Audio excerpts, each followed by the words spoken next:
Assalamualaikum and hi everyone. Salam. Thanks for coming here to the event and to our session here. I'm Taufiq Hussien from Telkom Indonesia International Office in Malaysia, Q Central. We're doing the wholesale enterprise and also some digital retail businesses here in Malaysia. The company owned by it's a national carrier of Indonesia. And with me here, we have Dr. Stephen Khaw, from a director, chief trainer, and coach. Thank you, Taufiq. I read a lot about you. You have, I think, 3 or 4 different masters and PhD. It's just I study too much. I'm actually a trainer and a consultant for talent as well as for leadership developments for the past 26 years. Yeah. 26 years. Perfect. And so James, glad to have you here. I'm taking over your moderator order and then going to give back to you as the moderator. He feels so relaxed to sit down. So James is a senior technical advisor for Novo Data Center Consultancy. Very difficult. Consultancy. With a lot of experience, especially in the Middle East, in Brunei, now in Singapore, and all those. Welcome to the panel session. Maybe a little bit about yourself. I think my immediate last job was with GDS International, or now called Day One. And that last project, in 7 months, I delivered 70 megawatts of IT power to one client 7 in months. Johor, Nusaja Tech Park. Amazing. So today, ladies and gentlemen, we'll be talking about upskilling the workforce, strategies for a future-ready talent pool. Pretty much very closely related to our panels today. I think before we start going deep dive into the topic, maybe let me ask you both about future-ready talent pool. What do you think about future-ready, the terms itself? Okay, let me just take these questions. Now, we talk about, we all know that AI is a trend now, right? Everybody talks about improvements and everything. But questions whether are we ready in terms of our talent in the future itself. For example, reskilling, upskilling is something that is very, very important. But if we don't do it systematically, most probably we will not be able to support whatever the development of AI or the technology in the future, right? So this is something that I feel that is extremely important and should not be taken lightly by anybody, especially our authorities. Right? James, what do you think about it?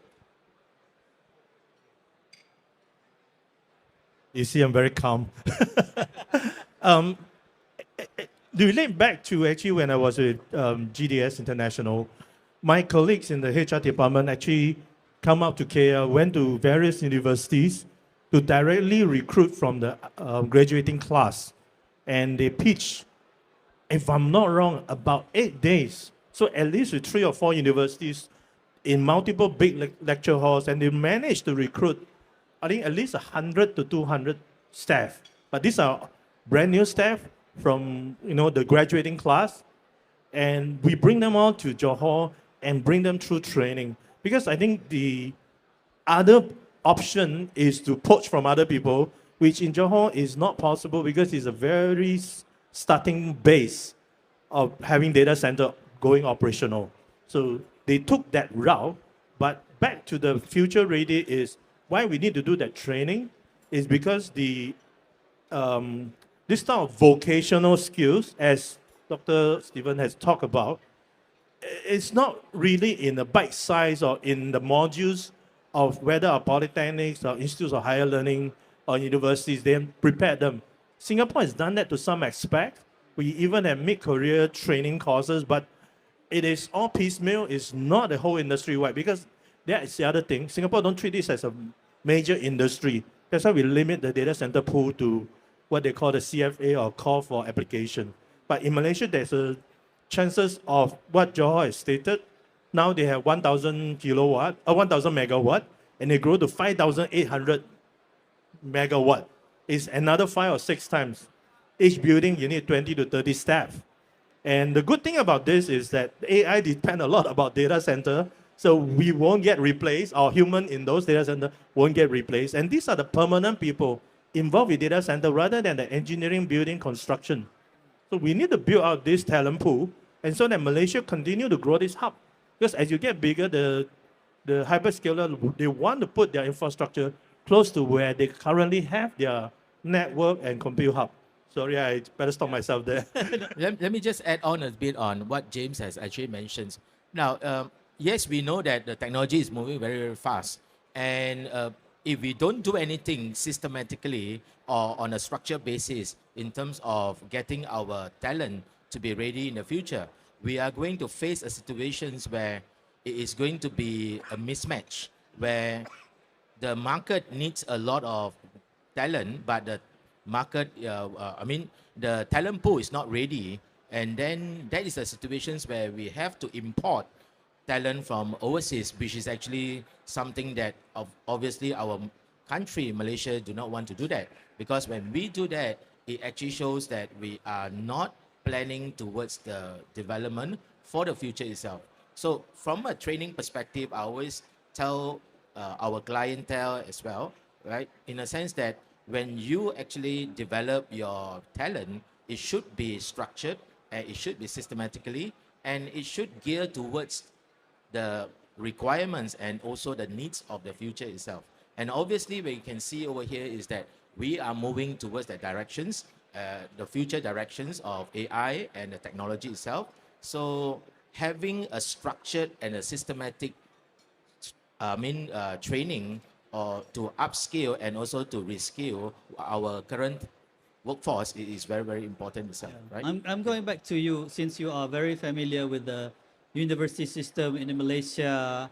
Um, you are talking about skilling and reskilling. So, how is the environment and the readiness of the university and the TVET system in Malaysia itself in terms of this skilling and reskilling for the higher scale? I think in terms of the universities, to put it this way, our Malaysian universities are embracing the change. They are now more open towards micro credential, right? Micro learning, bite-sized learning, and in terms of TVET, the HRDC, the HRD Corp itself has actually put a lot of emphasis on TVET educations. And moving forward, I believe that even though it's at a slower pace, I believe that our university is embracing that, and we should be moving on the right directions. So when the whole ecosystem is working together, we should be able to achieve the talent pool that we want by in the future itself.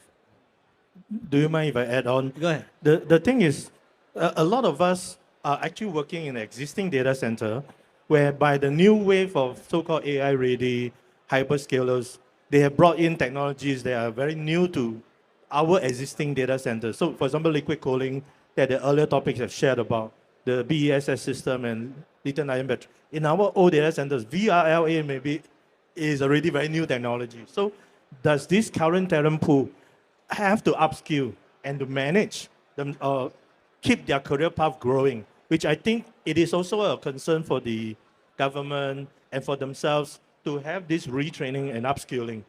So because existing data center employ a lot of these experienced people, we should tap on them, and they should also take the opportunity to train and upskill to manage these new projects because they have the experience. They contribute better to our projects. So that's what I'm trying to say. But in terms of the company, like they are here to actually grow the business itself rather than spending time to train people and who might not work with them anyway, who might go to other companies. So is it happening in the industry now that companies are training and reskilling their employees? There's pros and cons, and there are more pros to train your workforce because if they are trained with you, then they upskill. They feel that this company is taking care of them in terms of their upskilling. I think companies like AWS, Google have all this training for their staff. And this staff appreciate it and contribute back to the company. So it's a good cycle of continuing reskilling and contributing. If you jump to another company, if you stop that learning, then you won't be able to grow in the new role for a very long time. I think you can see that in a lot of companies. So I think it is more pros to continue to train your workforce that relate better to customers, for example. Yeah. Okay, let me just add. I mean, at the end of the day, we are actually talking about building an ecosystem. It is not whether this particular, I mean, the talent work for your company or work for other company itself, right? Because if our country want to move forward, we have to believe in ecosystem. The ecosystem that actually, I mean, works so that our country can move forward. It is not about my company, your company that employ these particular people itself, right? So we have to work on a holistic perspective and build that towards a future ready talents. Back to you. Let's go further than that. We're talking about future ready. Like when we mention the word future ready, it's something that the technology might not be here yet. So, do you see the trend from the government or the industry who are always looking into the future technology to be, getting their people, not the workers yet, but the trainer to be trained with those technology? Yes, in terms of if you can see, if you look in the recent initiative by HRD Corp, I mean, the company or the institutions that are taking care of all the training in Malaysia itself, you can see that they have actually started the initiative to upgrade all trainers by having all trainers to secure themselves international certifications. So even though it's a small move itself, a minor move, but it is actually a good start in order for us to move towards that directions.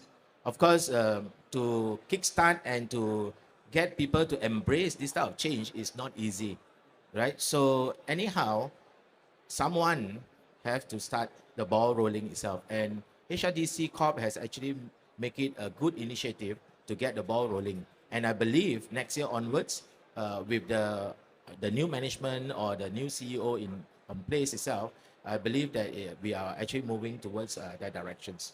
James, based on your experience, especially overseas and also in Singapore, what are the things that you think Malaysia should be adopting as well in terms of preparing this readiness? It is a very interesting topic, but I can only raise by past example. For example, when fintech start to take hold in Singapore, like a few years back, Singapore government, including the MAS, the Monetary Authority of Singapore, not the Malaysia Airline, have taken a proactive step to learn about it, to train their own regulators to know about this, so that they can regulate, and then they can formulate policies or incentives to manage this, so that Singapore is, because it's related to the financial hub reputation, because the financial hub brings in a lot of value to Singapore, high-paying jobs, regulatory, stable framework, lawyers, all the other things. So there is a proactive mode and a reactive mode. Same thing about data center technology. Right now, AI is a big wave and is pushed in by the AI demand. But on the other side, we should not just be reacting. What we could do as a whole, as from the government side, I think there are policies I see that they encourage the people that program the AI, the people that draw value from the AI. So different countries have band together. Even ASEAN have a multi-language, a specific model that Singapore and Indonesia, I think and Malaysia talk, because Bahasa Malaysia is different. So if you do an LLM, a large language model, you would be specific and more value add, to the talent pool, to the education and the training. Because if others are using AI, your education and your workforce better be using it. Instead of AI replacing you, you better enhance it to up value and upskill, not only to data center. So I think there are other examples, but it is not easy doing that.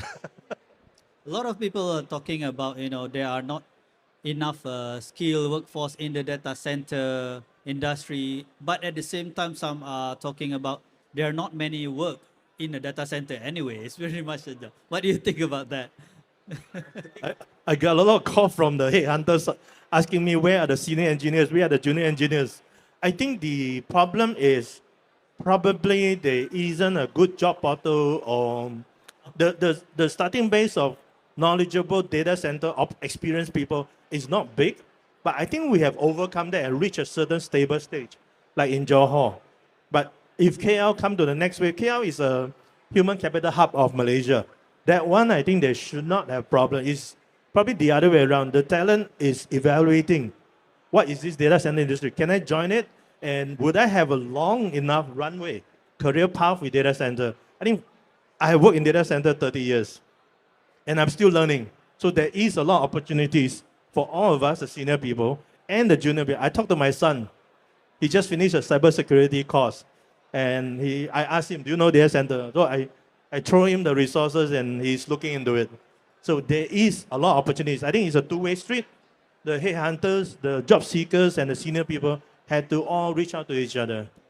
I think, I think we should not only focus on the senior people, right? Because the senior eventually is going to retire. So, so we should actually... Not so soon. I'm referring to him. Right, so we should actually, I mean, put up a proper planning to groom up the junior people to eventually take over the senior roles itself. So it is actually talking about the pipeline of developing the future talent itself. It is not like today you want it, then okay, certainly there are a pool of talented people to be around, right? All this talent need to be nurtured over a period of time in order to be ready. So what I can actually say is that from a training perspective itself, the senior should actually work as a mentor in order to mentor the junior itself, so that we can actually have, or we can actually get the pipeline ready when the market really needs that kind of talent itself. As a wrap up to our very short 20 minutes conversation, just a last question to both of you. So do you think, are we ready for the future workforce? I mean, is the ecosystem ready? We are in the pipeline. To say that we are really ready or not, it depends on the cooperations of all stakeholders to come together and work together hand in hand, so that we can actually build the ecosystem that we want, so that Malaysia can progress well in the future itself. Thank you. James? Malaysia boleh ya. Well, thank you very much. Give a round of applause to our panels here. Very good conversation. So I'm gonna pass it back to James for for your session. Thank you very much, everyone. Have a good rest of the conference. Can you all take the magazines? Take one magazine each.